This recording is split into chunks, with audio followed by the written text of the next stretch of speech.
How do you lower your cortisol levels? So if you have a high cortisol, you're tired and wired, you're just tired all the time, you feel overstimulated all the time, you feel like your brain's always going through all kinds of loops and it never never stops.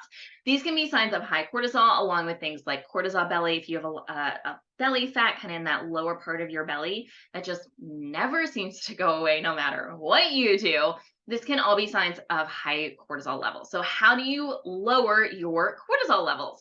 So there's a couple big things that we want to focus on. Number one is nutrition.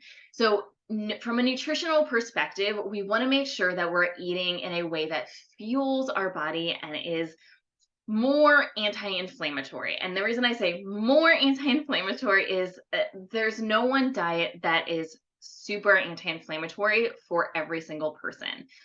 If you're brand new to this and you eat a pretty standard American diet, focus on whole foods, whole nutrient dense foods. Focus on a variety of foods. Just focus on getting those whole foods. Those really make a difference. If you're a little bit further along, I typically don't recommend a super intense anti-inflammatory diet because the thing is, cortisol is a stress hormone, and if we go on a diet that's pretty strict and restrictive, that's usually going to increase our stress levels, even though we're trying to decrease our stress levels inside while trying to do this. So something paleo-ish, whole 30-ish can be a good general outline here for you. But if it's causing more stress, I do not recommend it. The whole goal is to reduce stress inside and outside of your body. Number two, make sure you're having a stress management practice. This could be meditation, journaling, walking, breathing, gentle yoga. Gentle yoga. This could be like sound baths. Just you need something that's going to help bring you down at the beginning, ideally at the beginning and end of the day, if not throughout the day as well. But at the very least, at the beginning and end of the day, something that's going to help bring you down, reduce this stress so that your cortisol is not continuously spiked all of the time.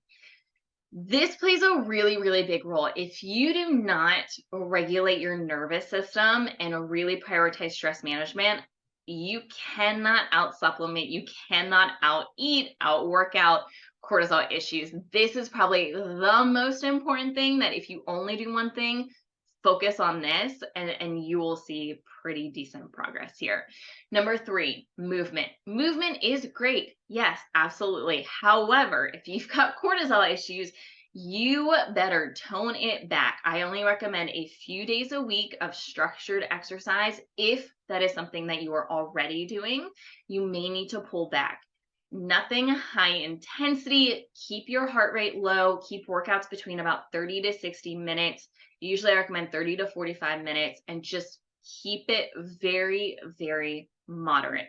I know you want to lose weight. I know you think that exercise is going to be very beneficial for you and that all of this HIIT workout and all of this stuff is going to be super good, but it is very stressful on your body. And once again, we are trying to reduce your stress and your stress hormone levels. And so we have to take it a step back. And if you regulate the nervous system and reduce this stress, that's how you're going to feel better, get your energy back, and then ultimately start to lose weight. No caffeine on an empty stomach. And also just generally limit caffeine. Yes, you can absolutely have a cup of coffee or tea or whatever it is, but nothing until after you've eaten. Also, make sure you're eating breakfast.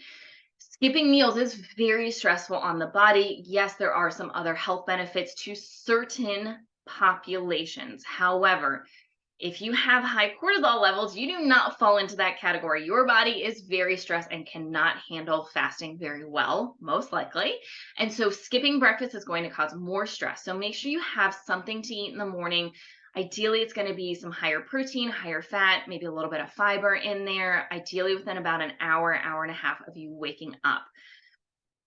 Sunlight. Sunlight is your best friend. So we're trying to regulate your circadian rhythm. And one of the best and easiest ways to do that is to get out and see some natural light. Whether it's actual sunshine or if it's cloudy, it doesn't really matter. Just you need this natural light in your eyes. If that's not an option, that is okay. Focus on everything else. But really, if you work a regular kind of daytime shift or have a normal kind of schedule with this, sunlight is going to be your best friend. Get a few minutes first thing in the morning. If you can get some at around noon-ish, and then when the sun is setting, if you can get a little bit more, this is going to be super, super helpful. Yes, you can take supplements here for high cortisol. Probably the number one supplement I recommend is something called Cortisol Manager by Integrative Therapeutics. It just, you take it about 30 to 60 minutes before bed, just helps bring those cortisol levels down so you can sleep, because sleeping is a fundamental and reducing stress and obviously regulating your cortisol levels. So those are the basics in just how do you lower cortisol levels and start to get energy back, start to sleep again, and not be just on and buzzing all of the time. If you need more help and support, be sure to book your free call with me.